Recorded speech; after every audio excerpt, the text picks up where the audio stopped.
राधे राधे, जय श्री कृष्णा। कैसे हैं आप सब? आई होप कि आप सब अच्छे होंगे, खूब मन लगाकर पढ़ाई कर रहे होंगे और फर्स्ट ग्रेड हिंदी का एग्ज़ाम आपने दे दिया होगा। तो आप सभी कमेंट करके बताएं कि आपका फर्स्ट ग्रेड का एग्ज़ाम कैसे हुआ है। आज अपने करेंगे नाथ साहित्य। नाथ पंथ के प्रवर्तक मच्छिंद्र नाथ व गोरखनाथ हैं। भगवान शिव को उपासक मानते हैं। नाथ पंथ वाले किसको उपासक मानते हैं? भगवान शिव को। राहुल सांकृत्यायन ने नाथ पंथ को सिद्धों की परंपरा का ही विकसित रूप माना है। डॉक्टर रामकुमार वर्मा ने नाथ पंथ का काल 12वीं से 14वीं शताब्दी माना है। आचार्य हजारी प्रसाद द्विवेदी ने नाथ पंथ के संप्रदाय को सिद्ध मंत्र, सिद्ध मार्ग, योग संप्रदाय, अवधूत संप्रदाय के नाम से पुकारा है। रचना काल। नाथ साहित्य का रचना काल कब से कब तक है देख लेते हैं। राहुल सांकृत्यायन ने 845 ईस्वी माना है। इन्होंने ईस्वी माना है, कंफ्यूज बच्चे ज़्यादातर यहीं पे होते हैं क्योंकि और सभी ने तो शताब्दी में दिया है। राहुल सांकृत्यायन ने 845 ईस्वी माना है। डॉक्टर हजारी प्रसाद द्विवेदी ने 9वीं शताब्दी माना है। डॉक्टर पीताम्बर दत्त भट्टवाल ने 11वीं शताब्दी माना है। डॉक्टर रामकुमार वर्मा ने नाथ साहित्य का समय 13वीं शताब्दी माना है। आचार्य रामचंद्र शुक्ल ने भी 13वीं शताब्दी माना है नाथ संप्रदाय का समय।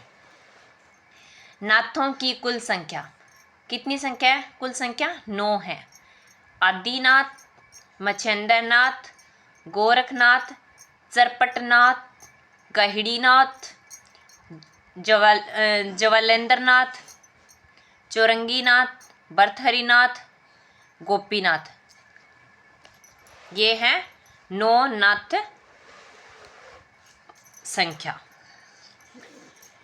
नाथ साहित्य की प्रमुख विशेषताएं साहित्य की विशेषताएं प्रमुख क्या क्या है? नारी निंदा का स्वार्थिक उल्लेख है। इन्होंने गृहस्थ का त्याग किया था तो इसलिए इन्होंने नारी की निंदा की है। इसमें ज्ञान निष्ठा को पर्याप्त महत्व दिया गया है। गुरु को विशेष स्थान दिया गया है। इनमें सिद्ध साहित्य के भोग विलास की भर्त्सना की गई है। किसमें? नाथ साहित्य में। इस साहित्य में हठ योग का उपदेश है। हठ योग का मतलब हठ से है से सूर्य और ठे से चंद्रमा, इन दोनों के योग से हठ योग बनता है। इनका रूखापन और गृहस्थ के प्रति अनादर का भाव इसी साहित्य की सबसे बड़ी कमजोरी भी मानी जाती है। कमजोरी क्या मानी जाती है? इनका रूखापन था, गृहस्थ के प्रति अनादर का भाव था, इसलिए तो इन्होंने नारी की सबसे ज़्यादा निंदा नाथ साहित्य में देखने को मिलती है। ये इनकी सबसे बड़ी कमजोरी मानी जाती है।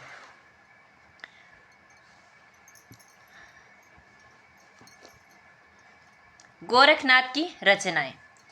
शब्दी, पद, प्राण संकली, शिष्या दर्शन, नरवे बोध, अभय मात्रा जोग, आत्म बोध, 15 तिथि, सप्तवार, मच्छिंद्र गोरख बोध, रोमावली, ज्ञान तिलक, ज्ञान 34, पंच मात्रा, ये इनकी गोरखनाथ की रचनाएं हैं। ज़्यादा टफ नहीं है, 1-2 बार पढ़ोगे तो याद हो जाएगी। शब्दी, पद, प्राण संकली, शिष्या दर्शन। कब हुआ था शिष्य का दर्शन? नवे बोध में। किससे? अभयजोग से। आत्मबोध हुआ, कब हुआ था आत्मबोध? 15 तिथि को हुआ था और सप्तवार में हुआ था। मच्छिंद्र गोरखनाथ को हुआ था। रोमावली में हुआ था। ज्ञान का तिलक हुआ था, कब हुआ था ज्ञान का तिलक? ज्ञान 34 में हुआ था और पंच मात्रा में हुआ था। तो इससे आप अपने जैसे 2-3 बार पढ़ोगे तो अपने आप इसकी ट्रिक सेट हो जाएगी। धन्यवाद। अगर आपको हमारा वीडियो अच्छा लगे तो लाइक कीजिएगा, शेयर कीजिएगा। अब नाथ साहित्य में तो इससे बाहर कुछ आने वाला है नहीं। इसके अंदर आपको सारे क्वेश्चन, अब जो भी आपको एक बात और बता देती हैं, हमने जो भी 15-20 आपको क्लासें पीछे दे रखी है फर्स्ट ग्रेड की, तो उसके फर्स्ट ग्रेड के एग्जाम में कम से कम 15-20 क्वेश्चन, प्रत्येक क्लास में से 2 क्वेश्चन आए हैं।